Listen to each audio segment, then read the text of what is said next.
Welcome back to Spirit of an Athlete. I'm your host, Amanda Smith, and on this episode, I interviewed Leslie Cooney, who is an award-winning dance educator, choreographer, adjudicator, which I had to go look up.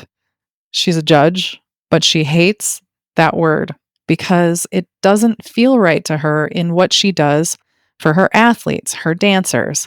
She's also a studio director who has immersed herself in the dance community for nearly 4 decades.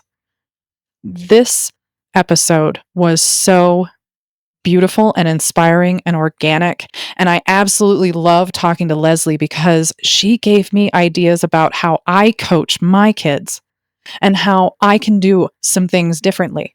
We also touched on body dysmorphia. That seems to be something that dancers struggle with and have been struggling with for many years. And now that kids are able to watch themselves on video, they're starting to see these issues in other sports. Dancers are in front of mirrors. Now players are in front of videos. We also touch on neurodiversity. I love that Leslie calls it neurospiciness because we are seeing across the board more letters being thrown at our kids and learning how to better facilitate and help them. In her experience, she has found ways to help athletes get back into their bodies when they start to get very heady. You'll learn a couple of little tidbits that she drops in this podcast that I hope you can use with your athletes if you're a coach or a parent. I would love to hear how this episode landed for you. Please drop a comment, like the episode, or subscribe to the entire podcast. Thanks for listening. Leslie Cooney, thank you so much for joining me on Spirit of an Athlete and sharing your experience as a dance professional. Thank you, Amanda. I am very excited to be here and considered an athlete.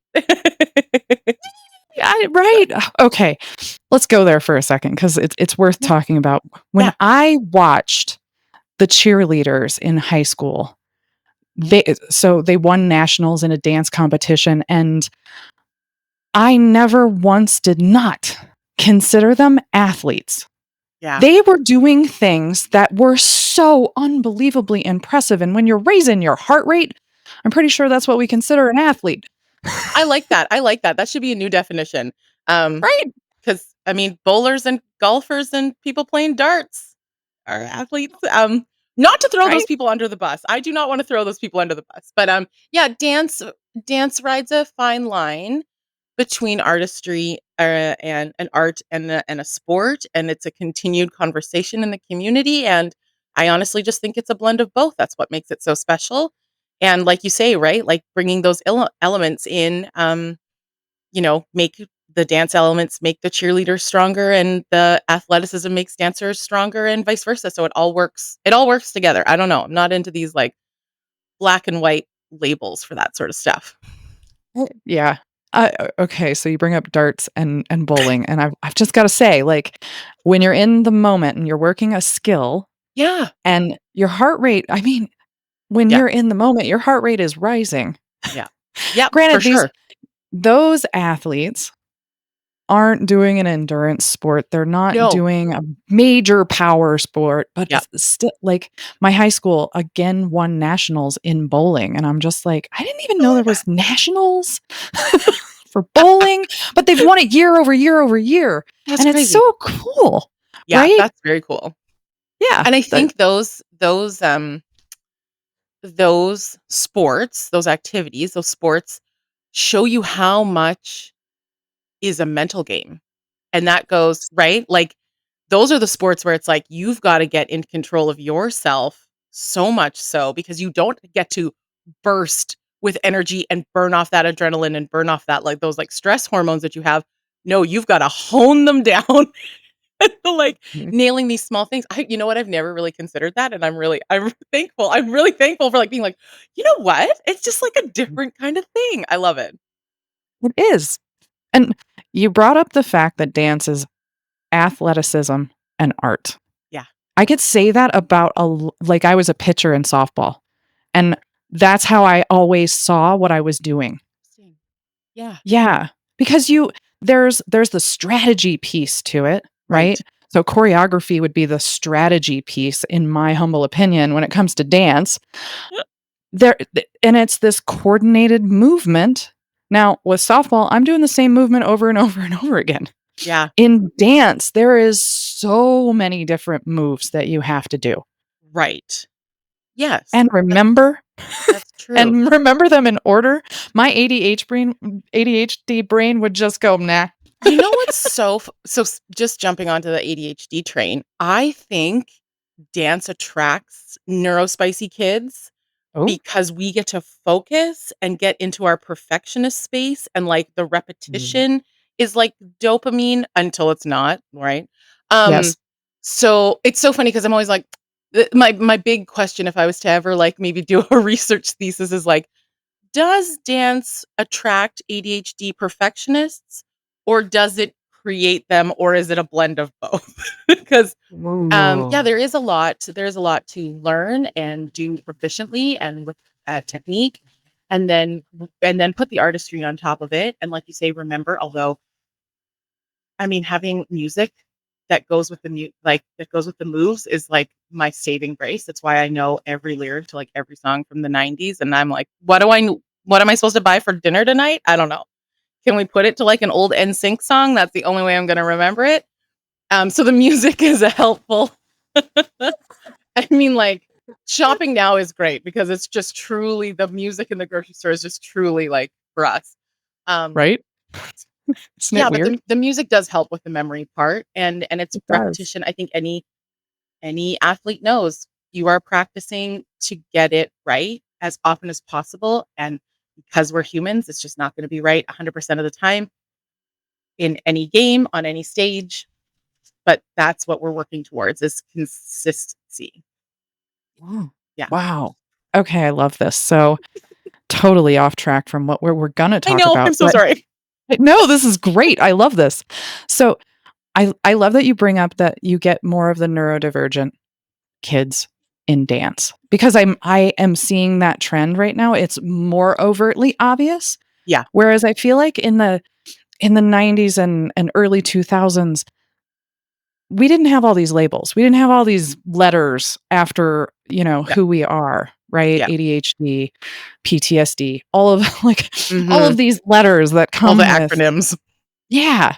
But at the same time, it makes me really wonder, like, I I didn't feel like I had good rhythm as a kid. I love music. I memorized 1,000,001 songs just like you, all of the Yeah, words, and then memories are tied to all of those songs.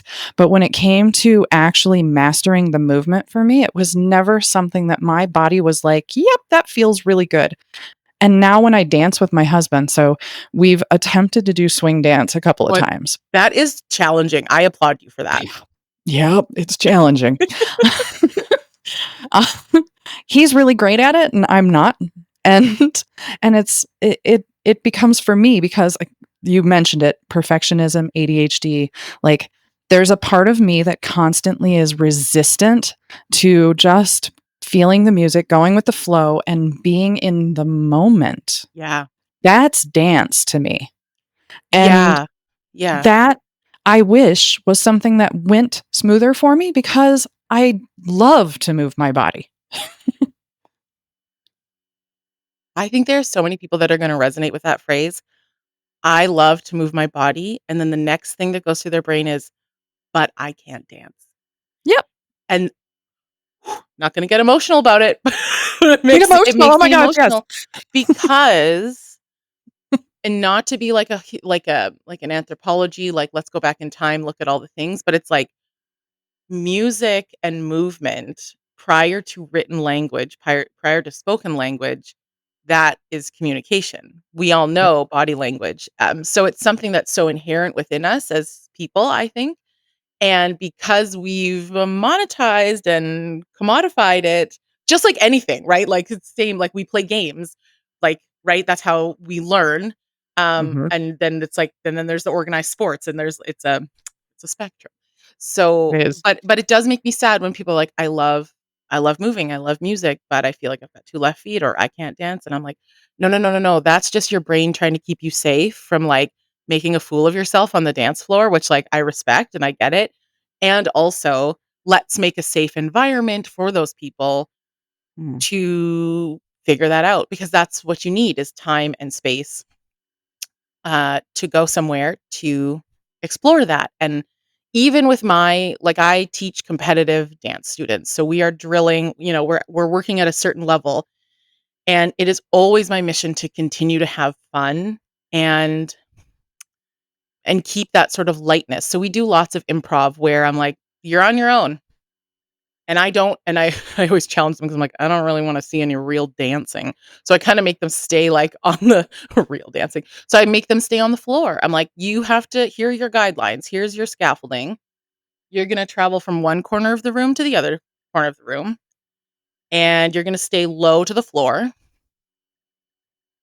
and that's about it. Go." And you can't Awesome. choreograph. You can't think it up. Like, you've just gotta go. And it's a challenge for these kiddos at first because they're so the same way where you're like, "Let's just have a fun game," and it's like, "No, no, no, I'm training at this level, like, this is where my brain goes when I do this thing."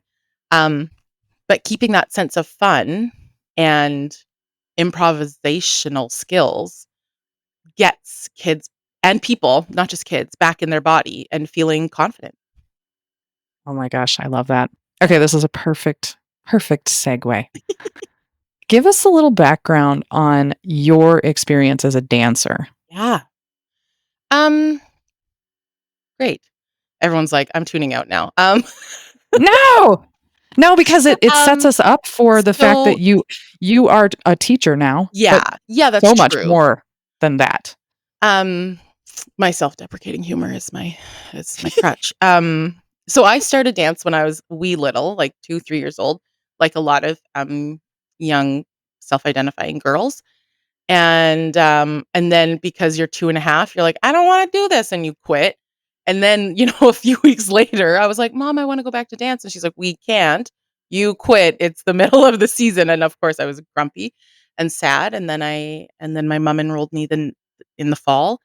Dance runs like school from September to June, and, it honestly, Reader's Digest is like the rest is history. I continued to dance. I fell out of love with ballet, um probably around, I would probably say at 7, 8, where you're and I would say that's like a clutch year where you're kind of ramping up, like, ballet isn't like fun, skip, twirl the scarves anymore. It's like, "Oh, now we have to buckle down," and the music was kinda not as exciting, and jazz looked like a lot more fun, and so I just stuck with jazz. And then, my family moved. I wanted to get back into it. I recognized that I really loved it, and I saw that the kids were excelling, had ballet training, so I was like, Rats, I've gotta catch up." So I remember being like, you know, 10, 11, and I hadn't taken a ballet class in like 5-ish years, and I was like, "I gotta catch up."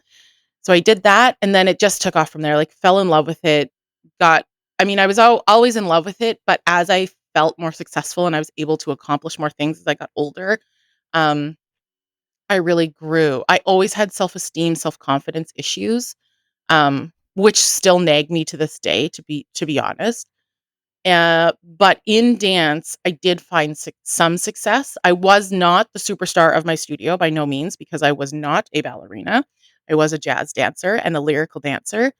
Um, but I had an incredible teacher, an incredible mentor who made me feel valued and seen at the same time as had a ballet teacher who didn't make me feel quite as valued and seen.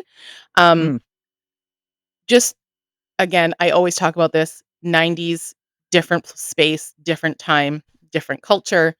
And I did not have a traditional quote unquote dancer body. I still do not. It's so funny because I look back at the person in the photos who is me and I'm like, who thought that this was a problem? Who thought that and I'm mad at myself because 'cause I'm like, I had 100% normal body. I just happened to be a little bit taller than most of the girls, and I had very powerful legs and a booty. That's it, mhm, and a giant mhm. noggin, which I've always had. So, I was just like, the proportions were different than, sort of the lithe, tall, long-necked ballet dancers. Um, and my feet were fine. They weren't great. They got better when I was permitted to go on point. That is how my feet really got better.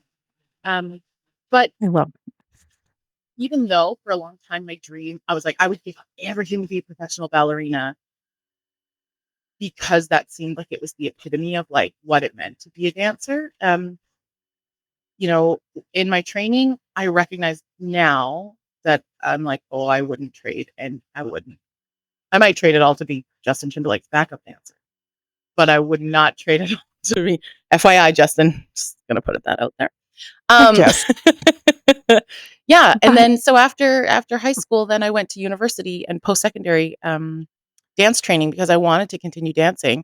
I wasn't really sure, like, what the best pathway was. I grew up in a rural town, in the middle of Canada, and not a super arts, scene. Not it was agricultural and right-leaning, and so navigating loving the arts and being like, "Oh, I know this is gonna be my job," like, probably from, like, 10 years old, was a conflict, and I was like, "I gotta figure out what the next step is." So it was huh, university because I was able to get a degree and dance at the same time. right? Yeah. Okay, do you remember the movie Center Stage? Yes. Of course I do. That was I hope so. That was the first time that I realized, like, ballet could actually be not the perfection and, Yeah. you know, white swan, black swan type. That's always what I pictured, was Yeah. that's ballet. Yeah. That was the And first time that I said, "Oh, you can actually incorporate a little bit of jazz into it. yeah. You can actually dance to really fun music." Because you mentioned that, you were like, "I didn't like the music," and I was like, "Yeah, that was one of the reasons that I was never down with ballet." Yeah, it's tough. Now I mean, again, 2024, so life is different now, and, like, I know for myself because now I, like, adore teaching ballet. Juliet, you're welcome. That's my ballet teacher from when I was a kid. Um, and I recognize they might be thinking how I was thinking, so how can I make this interesting for you? And there's so many great, like, um, ballet music that's like pop music, but, like, done on a piano, and so Mhm, it's really, really fun, and, like, crazy things happen, like, I played a song that I assumed the kids wouldn't know because it's from my era, but it was an mhm. instrumental version, and I was sort of marking something up, and then all of a sudden I had to turn all of my kids who are, like, 14, 15, 16 are belting out the words to Iris by the Goo Goo Dolls, and I just Oh! truly right? I just truly had to, like, hold on a moment. I, like, literally had to stop class. I was like, "I am so sorry. It help me, I'm very confused." So I was Right? like, How do you know "What do you" this? I know. So that is how we can stay engaged with, like, youth and keep them in the places where they need to be so that they can gain those skills and be successful. Right? Music, what I love about music, and there's a play here with music. So, for me as an athlete, I got to listen to music in little clips, like, I'd get, like, maybe 3 lines of it, Yeah. and then it's off, because that's we had to go on and play, and they didn't play the songs during our matches, during our Yes. games, right? Yeah.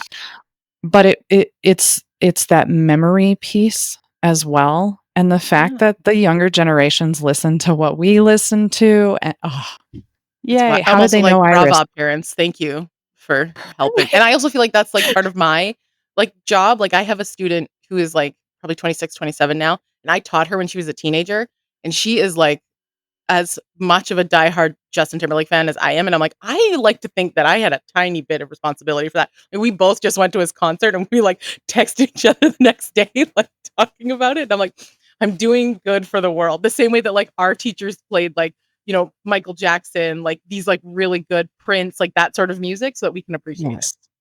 Yes. Alright, let's go back to my body wasn't the typical dancer body. Did Yeah. you feel like you had body dysmorphia? Yes, I do. Yeah. Okay. Yeah. I did too, and I didn't realize it until Yeah, later in life, but yeah, like, I was always told you have really strong legs, and in my mind's eye, I had tree trunks yeah, for legs, but yeah, when I go back and I look at the pictures, I'm like, "No, those were normal." Like, I 100%. I have a booty. I've always had a booty. I had a softball booty and then a volleyball booty, so we had to jump, we had to, move Yeah, laterally, forward and backward, all the things. But I I always thought to myself I looked more like, what Kim Kardashian looks like now, with the waist trainer at the Met Gala, where she's got itty bitty waist and then bah, there's the booty, you're right? right. Right. That was how I saw myself Yeah, in high school. And it yeah. was like, looking back, even in college, looking back, I'm just like, wow, like, there's definitely some body dysmorphia issue going on there. But I feel like, especially in dance, this is a big deal. Yeah, I think there are a lot of contributing factors, to that. I know some of that, sort of body dysmorphia was me putting that on myself, like you say, like, you look at you are not seeing a fair representation of who you actually are, Mhm. and you're also, like, teenage hormone riddled Yep. brain is, like, really going to town. Just trying to be okay with everything as a Yeah. teenager. And I spoke about this on well, talk about it a lot, to be honest, is like, so we've got primarily self-identifying girls in dance. Um, a group of them, just dangerous to start, um, in a space where everyone wants to be great. And I Mhm. I don't think this is I should say, I don't think that these sort of things, are inherently just for dancers, right? If you're in competitive sport, I think that. The difference is, um, where they start to differ is, 1, the required uniform for dance Mhm. to be successful. Now, you will see gymnasts and swimmers and, ugh, even, like, volleyball. Like, when I watch volleyball, like, in the Olympics, I'm like, "We just wear some clothes," Girl, but also, I like, was a volleyball player. I know, We right? had we wore spandex, Yeah, they were briefs. I yeah. mean, everything's hanging out. Yeah. It's like, could we have some board short like Diana board shorts, Princess Di? Yes, Like, give me those right? long bike shorts, you know? So Long. so the I the got thick thighs, clothing those things rub together. so uncomfortable. Tell me about Right? it. Yeah, so the clothing starts to, like, play into it and what we're Yeah. required to wear. And then is the mirrors. Being in a You're constantly in it. 36-foot wall of mirrors Mhm. that is giving you feedback. Mhm. Now, it's supposed to be a helpful tool. But when you're Mhm. combining that stew of, like, teenage hormones, spandex, a group of girls all together, and then it's like, and then here's this giant feedback loop for you to just make up let your brain go for a ride, Mhm. and then you look in the mirror. It's just like, oh, it can sometimes really feel like a recipe for disaster. Yes. And when we've got dancers who maybe identify as perfectionists or they tend to be a little neurospicy, it just heightens it even even more, I feel. And it can get really, really out of hand and really scary. And then we see students, and again, I think this goes for a lot of athletes, not just dancers, who, because of what they're hearing and or seeing and or believing about themselves and or telling themselves about themselves, is they start to make unhealthy choices to Mhm. fit an ideal or a standard that no one has outrightly told them to, but it's Mhm. also bubbling under the surface, which has to be dealt with, like, straight up. So we get disordered eating, we get, like, really mean people, we like, there's just, like, a stew of things that can happen, um, and just general lack of self-esteem and confidence, which these organized sports and these things are supposed to build kids up, and they do, and there is this piece that, like, can really, really take out a chunk of who they are, and it takes a while to rebuild. And so I being think, really cognizant of that is something that I'm, yeah, yeah. hyper aware That's of, or I that's try to be. That's on the coaches. That's on the Yeah, adults that are surrounding the children, and I that one, I can't preach that one enough. yeah, So it's really interesting now that we all have cell phones and we can watch video of ourselves. yeah, All athletes are capable of having the mirror now, yeah, yeah, right? that's true. That's right, that's right. Yeah.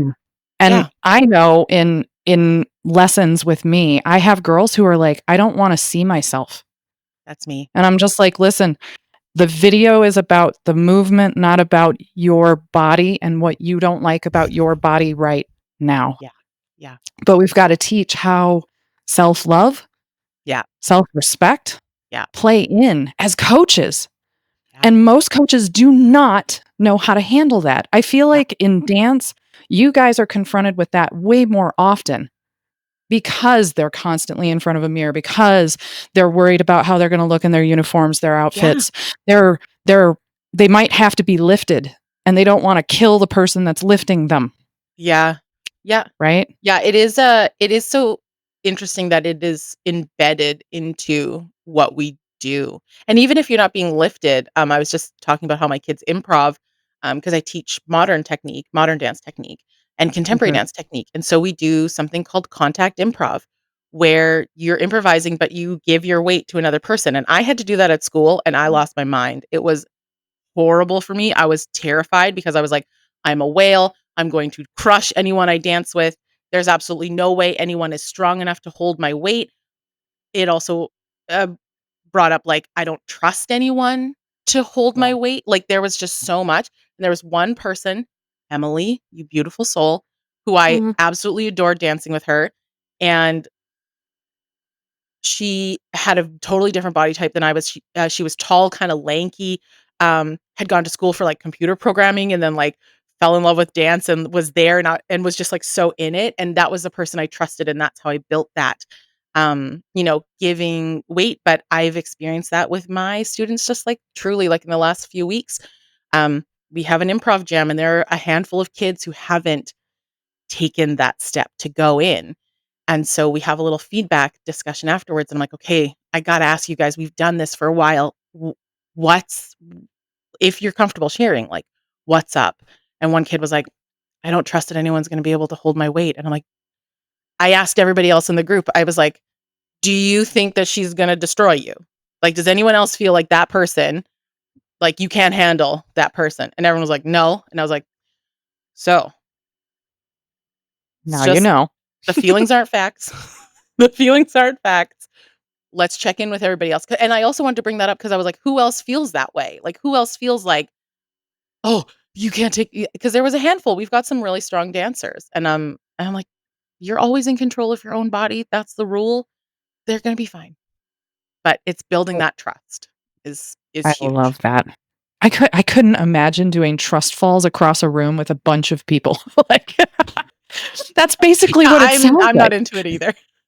Oh, oh, like my whole nervous system got sweaty thinking about that.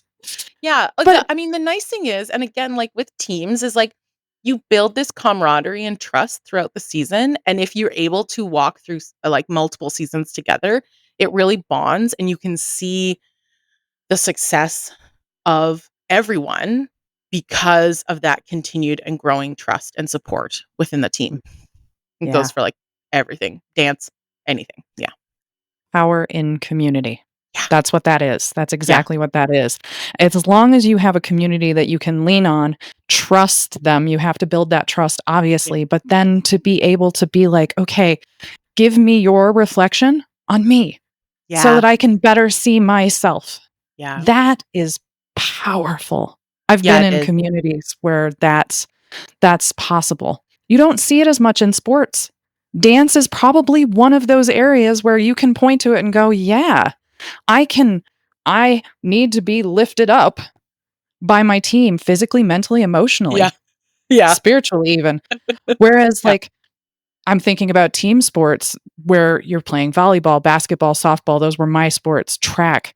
Like you don't have those opportunities other than if the coach is cognizant, and I had probably a handful of those coaches growing up that were cognizant that we need that self-reflection. We Yeah. need the team to reflect back to us how it's going. Yeah. And in kind and healthy ways, because it happens both Oh, ways oh, yeah. sometimes, Oh, yeah. you know, I've had the um, negative too. for sure. And I have to agree with you. I mean, it's something that just is so innate for me as a coach, and something I wish I would have had a little bit more of is like, you know, give your peers feedback, and I always say, I never say what was good, what was bad, like give one, and some teachers do that, and I'm like, let's just talk about what we actually saw with our eyeballs. What did we see? What did we observe? Love Because that. again, taking the value judgment away, it's not, Mhm, well, I saw Sarah and she wasn't really pointing her toes. Yikes. Yikes, yikes, yikes. Which like, mhm, or they should mhm. choke up on the whatever it is, right? Or like they weren't playing the right position and that's why we missed that like return. And it's like, yo, that's not helpful. So what are we observing? What are we noticing with our eyeballs? I mean, it still gets to, well, some people aren't closing their fists. And I'm like, you are right. And also shady, shady. And Right? also you're right. So having that opportunity to Right. be like, what did you observe? What are you seeing? What are you seeing that then you're noticing that you're doing? Like, you don't even have to call it out in others. You're like, oh, I saw that and I know I'm not doing that. I get a lot of that from my kids, which I'm like, ooh, I am into where that is. As long as it doesn't get to, I'm a piece of trash like that. It just can't go that far. Right. But Right. giving them the opportunity and also the expectation of when we're working in groups, your job isn't to have a break. You are still involved in the learning because by observing, like you as a doer, if you're part of a group number, you don't get to see what you're doing until you watch the video. And even then it's not really, video is not the same. It's beneficial. So to Mhm. do it in groups and to be actively aware of what's happening is like another way to learn and integrate. Yeah. Yeah. Leslie, I love how you teach. Thanks. I could see myself being in one of your classes, especially the improv gym, and you just saying, "Okay, get low and move from here to there." And I'm like, my brain immediately was like, "Ooh, I would wanna crawl, like, on all Ugh. 4, not on my knees, but my hands and my Ooh, feet on the ground like a monster." I Like, love it. immediately, that's what popped into my I head, love and I it. was And then as oh, soon as you do like 3 of those, I'm gonna be like, "Okay, now show me something else." Because I yeah, don't just right. let the kids Give repeat. me That's something the other new. thing too is I'm like, that comfort zone of like, let's and I'm bad at this. I'm bad at it. I'm working on it. To be like, "This is comfortable. I know how to do this." I'm like, "Yep, it is. Now we're gonna try something else." Like, that mistake Mhm. or that ugly thing, I'm like, "That's an opportunity to, like, do something different." And, like, Yep. I don't know, a totally new move you've never experienced before. Time to learn and grow. That's Yeah, where we learn and grow, for yeah. sure. Oh, Leslie, wow. Thank you so unbelievably much. I can't wait to tell everybody the rest of your story about what you're doing now with dancers and all of that in the bio. You betcha. Check me out. I exist online as well and in your Where ears right are now. you? Yeah. Where You can where find can me. everyone I am find you? findable. Sorry, what's that? Where can everyone Oh, find you? where can you find me? I was like, in the ether. Good luck. In an encyclopedia. You have to go to a library. Wouldn't that be great? Oh That's like my my gosh. millennial heart dream. I'm like, I'm in an encyclopedia and you have to go find it. I am on I'm Instagram. under Yeah. I'm like, what do I wanna be under? No, I'm on Instagram at Leslie Cooney, just my name, LeSliekUny. Blanked on my own name there. And, lesliecooney.com, is my website. On my website, there's a link to, my YouTube channel where you can watch. I don't have any videos of myself, but I do have videos of my students and my choreography. And that's now I've just finished this most recent season, so I'll be putting up some of those solos now that they're done competing, and I get to share them. You will see a whole bunch of wild stuff. It runs the gamut from like ballet to the goofiest musical theater to the sassiest jazz, and back again. So there'll probably be something fun for anybody to watch or yeah. I love it. I love that you're using your YouTube channel in that way, and now, of course, you have this episode from Spirit of Yeah. an Athlete that you can put on there, and everyone Oh, can see your yes. lovely face. Ooh, lovely. You can see my face. Self-love, I self-love, know. Leslie. It's a work in progress. It is, It always, is, right? always. I hear that one on so many levels. Oh, Leslie, thank you again for being on Spirit of an Athlete and sharing what it's like to be a dancer and what that world is like from a coach's perspective and a dancer's perspective. Thank you so much. This was amazing. Thank you, Amanda. Appreciate it. Can't wait to do it again. You bet. Thanks for listening to Spirit of an Athlete podcast. If you're struggling with your own gut issues and want more direction, you can get an initial body scan from Amanda at bodywhisperhealing.com. In 20 minutes, you can find out what's wrong, get clarity, map the path forward, and get on track to get back in your game. If this episode hits the spot, please let us know by rating, reviewing, and sharing it with a friend. Subscribe now to hear more inspiring stories from other female college athletes who overcame their health issues. Want more, Amanda? Get inspired by finding more at bodywhisperhealing.com.